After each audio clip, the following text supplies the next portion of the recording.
trying to do catering. Then it realized, like, whoa, the way we're doing this catering stuff doesn't make sense for us.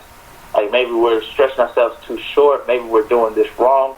But as we're growing, we have to have the patience to know, oh, man, you know what, we have to look at this, because we want the money quick, but we don't have the means to make it happen correctly. Mm-hmm. You know, so sometimes you can grow too fast. You know, that's something that takes, you know, some time to look back and see, like, you know what, we're growing too fast. Maybe I'm not ready to do catering yet. Well, maybe I'll do a couple of them, get my feet wet, but now I have to sit back and see how I did those, figure out how I can do this better. How can I streamline? How can I make this better, easier, more effective, more monetarily effective for me? But you said something interesting a minute ago when you were like that people would take their mentor or something and do and imitate. I think that's what I heard. Imitate, like we imitate people, Mm-hmm. And that's funny because I can sit there and follow the blueprint that my mentor did to get his success, and then I will end up being just like him. But the funny thing is, I might be just like him. I might have the success he has, but then I still feel unsatisfied because I have his success and not my success. Mm-hmm. Not saying I'm making him look good, but I'm actually living, you know, his life. Mm-hmm. You know, his experience. He went finance and went to Wall Street, and that's why I went finance to Wall Street. I feel unfulfilled because even though I followed the blueprint for his success, I got success, but it wasn't my success. It's not where my desires fully incorporated. Like I'm bigger than this. I want to be greater than Mike. Like my dream of being great is greater than Mike. Even though I looked at him, you said apply what you learn, not imitate what you learn. Yes, sir. So with patience comes understanding. With understanding comes a whole different ball field of how you go about life. It's a part of application and learning, and application and learning, and it doesn't stop. You know, so patience is being like, hey, you know, there's always going to be more to learn. There'll be a better way to apply it, and just being able to, you know, just go and know that, you know, success isn't overnight. You don't want to be overnight. I don't know if you remember what Davey was talking about. We was with CJ one day, and he was like, that overnight success is for the birds. Mm-hmm. Looking at, what's that dude's name? All gold, all of my neck chain thing. He had said that. I remember sitting there, he was telling us about this story. He was like, yo, you know, Trinidad James, you know, he wanted that one hit. He was like, yo, I'm going to just make this one to be a hit right here. So he had that one hit, and he rolled with it. Rolled that thing out. But when you're looking at people and how they operate, you know, the patience and being able to stay consistent, you know, that takes patience as well. Like, I've consistently been doing this. I'm building.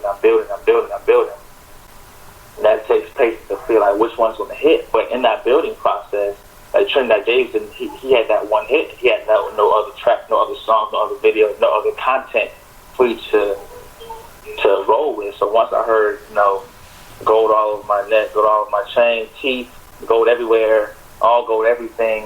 All right, cool. What's next? There was no next.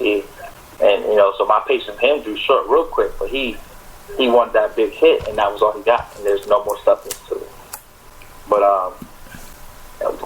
if I could segue from patience, it goes that fine line of how do you keep, you know, how do you have patience with yourself? You know, many times people sit there and go like, yo, what you're doing, that's insane. Why are you still doing it that way? You know, yada, yada, yada. It's funny. Because, I mean, I wrote this speech one day. I was talking about these two men. This wasn't a real story. I just kind of had a dream about it. But two men who were trying to cut down a tree. It's like back in those old stories where that man he was trying to, the jackhammer there, he was trying to nail in the railroad spikes faster than the machine. In my mind, I saw two guys cutting down a tree. And one dude said, I'm going to keep cutting this one spot. Whack, whack, whack, whack. Same spot. The other guy had a different method. He would hit one side, pow, the other side, pow. Had this little swing going on, pow. But he was hitting both sides. You know, one side, I'm just going to hit this one spot over and over and over again. Well, of course, the guy that said he hit it over and over again wasn't as big. The other guy who had a better technique in his mind was stronger. But he said, I'm going to hit in the same spot over and over and over again. Well, everybody that was watching was like, they wanted to see this tree cutting competition, so they were rooting everybody on. But they looked at the guy who's cutting the same spot, and they're like, yo, you're crazy. Obviously, the tree's not budging. You're losing. This guy has half his tree chopped on both sides. You still whacking that same spot. It's never going to work. This is dumb. I've never seen something so stupid in my life. I bet against this food. Such is life. But he was like, nah, I have a method I know it's going to work. Because at the end of the day, if I keep chopping, my blade is going to keep cutting through this tree. Eventually, I'm going to get to a point where it falls over. Well, over time, time, the guy who was whacking on both sides got a little tired. He took a break. The guy kept whacking, whack, whack, steady pace, whack, same spot. Eventually, the tree falls over. Everybody's like, whoa, that's crazy. I never expect that to happen. So my questions are always like, there's this definition of insanity, doing the same thing over and over again, expecting different results. But my thing is like, what if you're doing the same thing over and over again, expecting the result that just hasn't happened yet?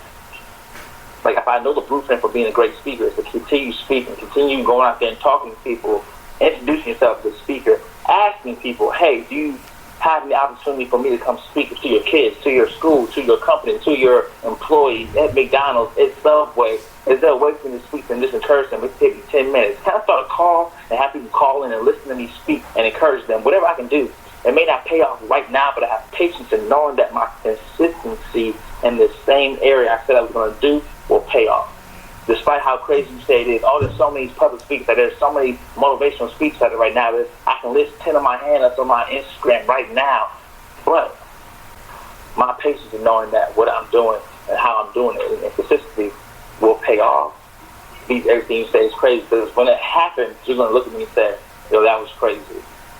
Even though you say I was crazy the whole time, I know what I'm going to do is crazy because the consistency and the patience I have in understanding how this works. That's deep. That's deep. And, I look at that in a way like this, in your situation, if you're doing the same thing constantly over and over and over again each and every day, and you are doing a consistent thing for you, and you know what your main goal is, you know what your main objective is, and you know that what you're doing each and every day is taking you and pushing you closer and closer to that objective. But to me, I'm not in your mind. I don't see your vision. I don't see the different things that you have going on or why you're doing what you're doing. So for me, yes, I'm going to look at you and say, you know what? Dude is insane. He's sitting there doing the same exact thing over and over again, expecting a different result when the result that he wants obviously isn't happening. So what am I supposed to do when I'm looking at that? Especially, oh man, you my boy. You my friend. I care about you. I love you. I want to see what's best for you. I want what's best for you. Man, listen, I'm going to come to you. And this is what happens on a daily basis, y'all. This is what happens on a daily basis. And this not out of hate. We need to get it out of our mind that people are hating on us. They just don't understand what it is that we are doing. So I'm coming to you out of love. Like, yo, Kels, man, listen, I see what you're doing every single day. I see that you're grinding, you're being consistent in what you're doing. But, man, listen, it's not working. I want you to be better. I want you to be stable. I want you to have things in a better way for you to move forward, because this obviously isn't working for you. So, man, listen, out of love, you should try something else that's not working for you. Like, yo, that happens all the time, Kelsey. Like, what do you tell to somebody that's dealing with that, man? Yo, that's crazy. So I went to a high school, right? And I did this program called Dreaming Ain't What It Used to Be, right? And it was funny, my last few points were about sharing your dream with others. Because when we share our dream with others, it's not that we're sharing to tell them what we're doing. We share to get their opinion on what we want to do. Problem number one. Oftentimes you will share your dreams, share your ideas, share your passion with someone, expecting to hear their opinion, or whether they should say, yo, I understand, I get it, that's dope, you should do it. Or they're like, I don't understand what you're saying, it's not really making any sense, and that deters you from doing what you feel passionate about, what you're dreaming about. Your big vision for yourself will halt because of somebody's opinion on what you should do with your life, right? But what I've kind of learned from the people around me is that, especially David, I learned so much from David just by watching. You don't know it. I told him this before, but you'll meet people, mentors, people who are doing it, done it. He's really good at meeting people who have done great things. So get in front of them, and he'll find out what they did, how they did, why they did. I'm not sitting there telling you what my big dream or my big passion is. I'm come to you because you have a particular expertise. Whether it's you know how to sell things, you know how to organize business, you know how to communicate, you know how to type really good messages. Maybe you got to take really good notes.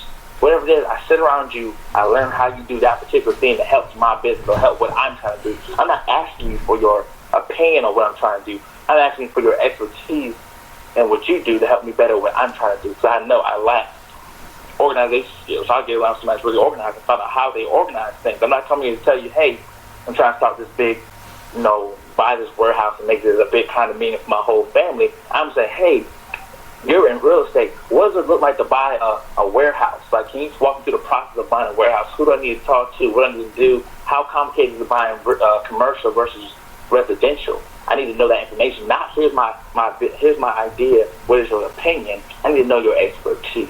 Mm-hmm. So when you're around people and they're like, "Yo, I see you doing what you're doing," it's not making any sense. That's because you don't have the blueprint. You don't have the prints for this. I'm seeing it from this way. Like, I see these steps I need to take. This is what I'm lacking. This is what I need to get. You may think I'm spinning my wheels, but I'm just building up knowledge. My homeboy, I've been quite shocked at what he's been doing for the longest time. And he popped up and said, "Yo, I just got a record deal with Snoop Dogg."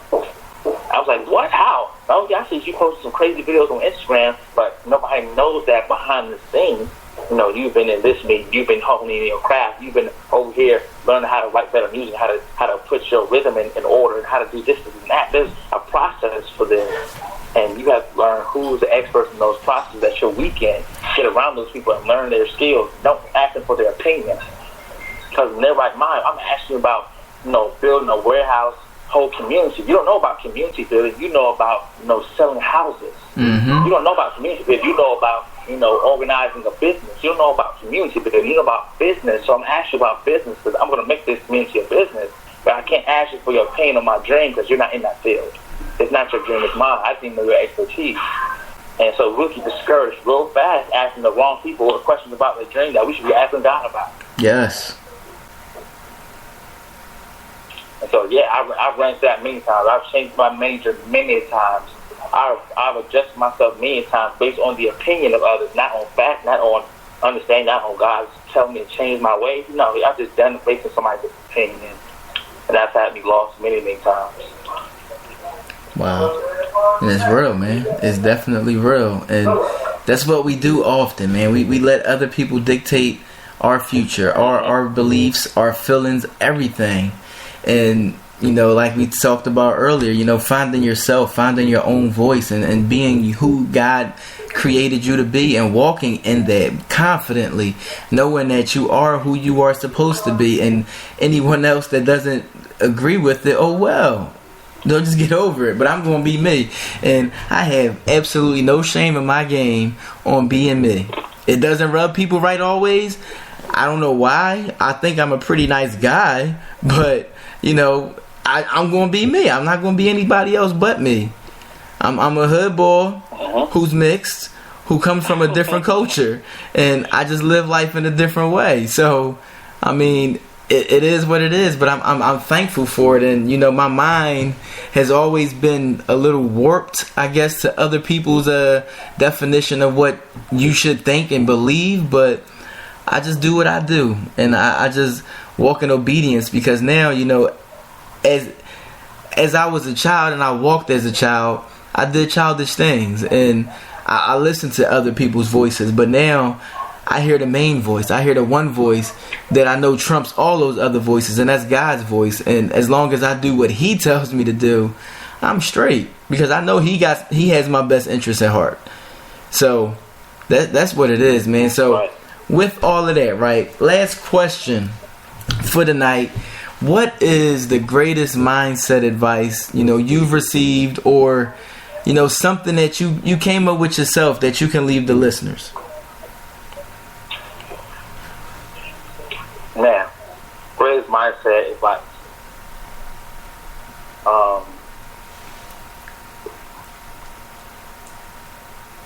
Don't take things so personally. That you run into people. I've seen people like, I know me and you, Dan, talk about anger. We've talked about anger a few times in the morning. And you take things personally, you take things to heart, and you hold grudges. But don't. The same way something can upset you, some same thing can boost you up. But many times you hear something, you hear somebody talking negatively about you, and you take that energy and you then create more negativity. Why? Because you'll lash out. You'll come at them and be like, "Hey, I'm going to shut this down right now." And your aggression matches their aggression.